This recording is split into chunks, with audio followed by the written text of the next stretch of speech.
Assalamualaikum warahmatullahi wabarakatuh. Selamat pagi Arsnesia. Halo, kembali lagi bersama Teh Mary dan Teh Iris di Kebinekaan kebinekaan berapa ya? Udah lupa nih berapa Selanjutnya. saking banyaknya ya. Tapi kita selalu senang ada di sini dan selalu senang bisa berbagi dan jalan-jalan lagi sama teman-teman di Modul Nusantara. Oke. Betul. Hari ini kita di mana Teh Mary? Kita hari ini lagi ada di Biak. Dia produk. Kita mau belajar apa Teh Mary? Kita mau belajar mengolah sampah yang baik dan benar. Betul. Sampah yang baik dan benar. Nanti aku cerita di dalam ya kenapa kita perlu ngolah sampah, terus apa yang bisa kita kerjain dan contoh-contoh dari produk-produknya Bia juga. Betul. Nah, pasti kalian penasaran ya, dan kita memang harus selalu support our local product pastinya. Apalagi kalau dia mikirin soal dampak lingkungan. Karena Betul. udah banyak tapi pergerakannya belum masif gitu ya. Oke, jadi kita terusin sama jalan-jalan kita pagi ini di Bia Produk. Ayo ikutin terus jalan-jalan kami. Ikutin terus ya. Dadah.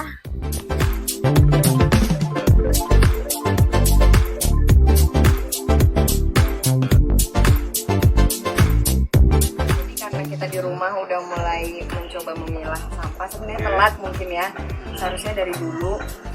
Tapi jadi sampah rumah tangga yang bisa dikompos, yang bekas makanan, itu kita masukin ke lubang-lubang biopori. Karena kan memang kita perlu ya di setiap rumah harus ada lubang biopori supaya menambah resapan air gitu.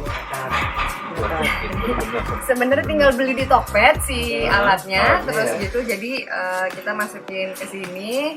Kalau udah penuh, karena kebetulan kita memang ada beberapa lahan yang masih bisa dikur gitu. Jadi ini penuh, tutup, terus nanti bikin lagi gitu. Sorry itu potong dulu. Alat itu maksudnya alat bornya itu ya? Alat bornya, Oke. ada. Ini pakai tangan lumayan Pak, itu buat latihan bicep. Tapi buat dia kayaknya sih bisa. Terima kasih. Terima kasih. Iya. Siap. Gitu. Jadi masukin, terus kadang masukin tanah. Saya pernah bikin komposter juga. Untuk rumah-rumah kecil mungkin kalau pakai komposter emang kadang-kadang suka bau nggak sedap gitu kan ya. Jadi ternyata lebih mudah bagi kami sih di rumah ini, khususnya adalah bikin pakai masukin ke lubang biopori aja gitu. Jadi kalau lihat di sini banyak kuburan bekas sisa makanan. Karena masalahnya sisa makanan itulah yang berbahaya ketika masuk ke tempat pembuangan akhir. Kalau sisa makanan berkumpul sama sampah yang lain, dan dia nggak lepas gitu si zat metannya, itu akan menyebabkan ledakan seperti yang terjadi di Leuwih Gajah gitu. Ledakan di Leuwih Gajah itu karena bercampurnya sampah organik dan anorganik.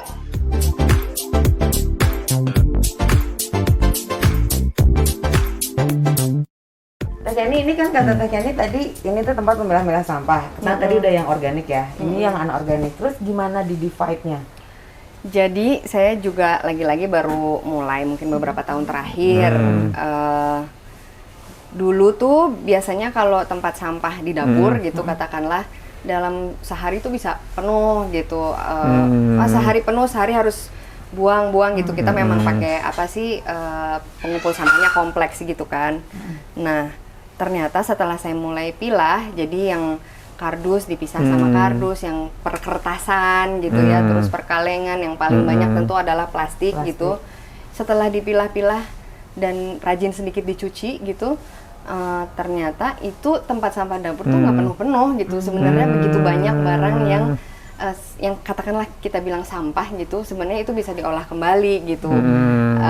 Kalau kita mau sebentar saja menyisihkan waktu gitu. Jadi saya biasanya di dapur tuh ada satu kardus yang kalau ini bisa dipilah, saya masukin dulu semua ke situ, tapi dalam keadaan bersih. Jadi plastik dicuci, kaleng bekas buah misalnya dicuci dulu, dibersihkan dulu. Nanti misalnya seminggu sekali baru saya masukin pilah-pilah ke sini gitu. Kantong-kantong gitu ya, Teh Kenny ya. Jadi kalau ini kertas, kalau ini Tetra Pak, sebenarnya kalau bisa sih kita mengurangi penggunaan Tetra Pak karena kan banyak banget lapisannya gitu ya, yang Nggak ada bagus ya. aluminium, ada plastik, ada Susah kardus, untuk ngolahnya sangat ya. susah untuk recycle. Lalu ini saya pisahin plastik, ini botol-botol PET gini karena beda ngolahnya, recycle-nya. Lalu kaleng dan kaleng dan kaca sebenarnya kita sedikit sih pakainya, ternyata yang nggak terlalu banyak gitu. Dan kalau bisa wadah kaca sih kita pakai lagi gitu. Lalu barang elektronik itu B3, limbah B3 sebenarnya juga beda lagi gitu. Nah ini semua saya ini jadi nasabah bank sampah.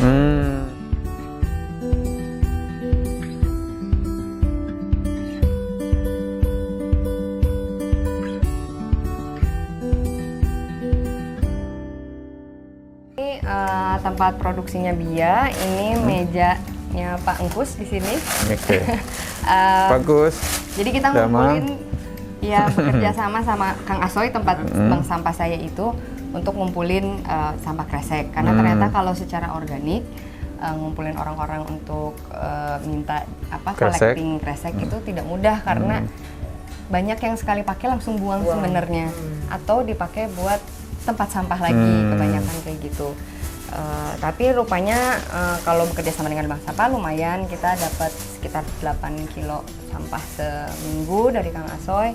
Lalu yang harus dilakukan adalah pertama membersihkan, karena bisa dilihat di situ lumayan itu masih kotor ya, iya, teh lumayan ya, yang itu brutal. ya. Dari situ terus dibersihkan karena masih ada kotoran-kotoran, kadang-kadang ada sisa makanan gitu-gitu. Dibersihkan, Dilap aja ya, nggak perlu dicuci gitu ya, lap iya gitu. tergantung ke Kondisi tingkat kotornya. kekotorannya kan. Ya kalau sisa makanan biasanya jadi ada makhluk hidup lainnya ya di situ. Aduh, itu. Nah lalu dari situ baru di sorting berdasarkan warna. Ini ada baru sedikit ya di sini, putih, hijau, biru, merah, hitam. Kebanyakan ternyata orang tuh pakai hitam dan putih. Plastik sekarang biru, komo yang belang mah jarang ya sekarang. Jarang.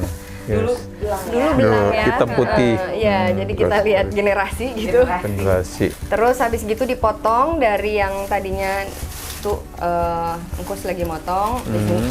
Jadi ada kuping gini kan. Iya. Kita gunting jadi kotak-kotak seperti ini. Oke. Gitu. Setelah kotak-kotak lalu disetrika manual dulu menjadi seperti ini. Dipres ya. Setrika jadi kira-kira ada 5 lapisan gitu setiap ininya. Kalau satu lapis memang ini ya terlalu tipis. Tapi tergantung juga, kadang 5, kadang 4 gitu ya, tergantung ketebalan si plastiknya, karena kresek juga beda-beda kualitasnya. Setelah masuk yang ini baru dipres. Kira-kira jadinya seperti ini Pak. Yes. Jadi lebih halus dan tebal. Iya. Cukup durable. Kalau yang putih ini kita mix, belakangnya masih ada sejarah dari si tas itu. Tas, karena ya supaya kita juga tidak lupa pada sejarah ya. Sejarahnya tadinya ya. juga Betul. tadinya dia pernah berguna sebagai hal lain, tapi kita coba upcycle menjadi barang yang lebih bisa dipakai lagi ya. Itu yang baru Pak, upcycle. Jadi tidak hanya reduce, reuse, recycle, reduce, reuse, and replace, tapi kita harus mulai upcycle. Iya, setuju. Begitu. Betul luar biasa. Mudah-mudahan kita bisa ngikutin jejaknya Teh Ken ini. Jadi teman-teman yang mau ya. ngumpulin kresek, silakan, kami terima banget. Banyak juga dari luar kota, kemarin seneng banget baru dikirim dari Vihara. Di sana juga ngumpulin, terus mereka kresek kirim ya. melalui pos gitu.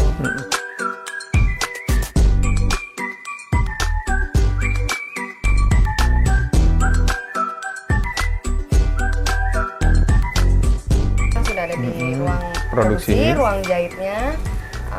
Plastik yang tadinya seperti ini, lembaran-lembaran, itu kita sulap jadi barang siap guna lagi. Kayak misalnya ini tas sehari-hari. Memang sih mungkin karena yang bikinnya cewek, jadi seleranya masih cewek banget. Cewek banget. Ya, tadi aku cari-cari sih mana yang manly banget tuh, nggak ada gitu ya. Belum Pak. Tapi kita pengennya sih unisex ya. Ada unisex. Tas, kebanyakan tas memang konsentrasinya ini ada wadah pot, bisa dilihat ini warna-warni. Lalu kita juga memanfaatkan karena kadang-kadang yang warna-warni itu potongannya kecil, Yes. jadi kita combine aja Combine. gitu. Oh, Kayak kain keren. perca Mantap gitu banget ya. ya. Iya. Ya maksudnya kayak disatu-satuin kayak Iya. perca gitu tapi Dan di dalamnya tetap masih ada Wah, identitas. identitasnya. Sejarahnya tetap Sejarahnya sih ada. ada dong. Kalau yang Oke. ini kita kombinasikan sama kain, tapi kainnya juga sisa Gimana? industri kasur. Hmm. si kain ini tuh ya Kain kain ini ya. besar. Jadi kita beli kainnya yang udah sisa-sisa aja, yang udah habis-habis, nggak pernah kain yang masih Tuh, banyak jadi, gitu. jadi konsep memang betul-betul Iya. recycle ya Teh ya. Harapannya Betul, gitu, sedikit-sedikit reduce. sih Pak. Ini juga kan masih ada misalnya kayak webbing, resleting, itu Iya. semua masih barang baru gitu. Baru. Tapi kita coba Mm-mm. sebisa mungkin menggunakan yang udah. Kayak ini juga gantungannya majun kaos. Maju. gitu. Oke. Teh Ken, kalau ngelihat dari komposisi dari produk ini, kira-kira berapa persentase yang betul-betul dari bahan-bahan recycle nih? Paling tidak 80%. 80%, oh mantap Iya. dong.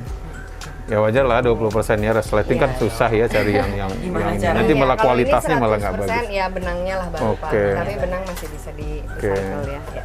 Gitu.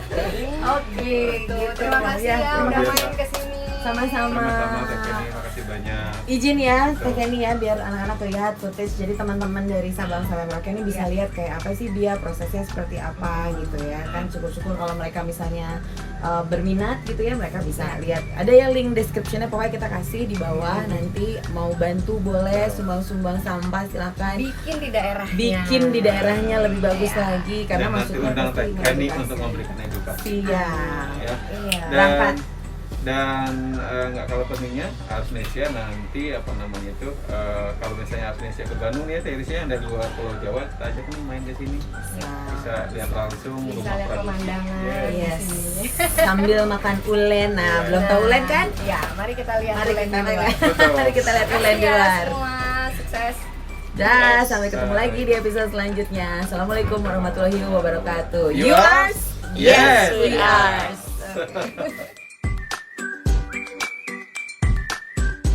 Jadi itu saya percaya banget sih zaman sekarang kita nggak bisa sendirian ya, kita Betul, memang betul. harus kerjasama sama Harus orang lain. super team.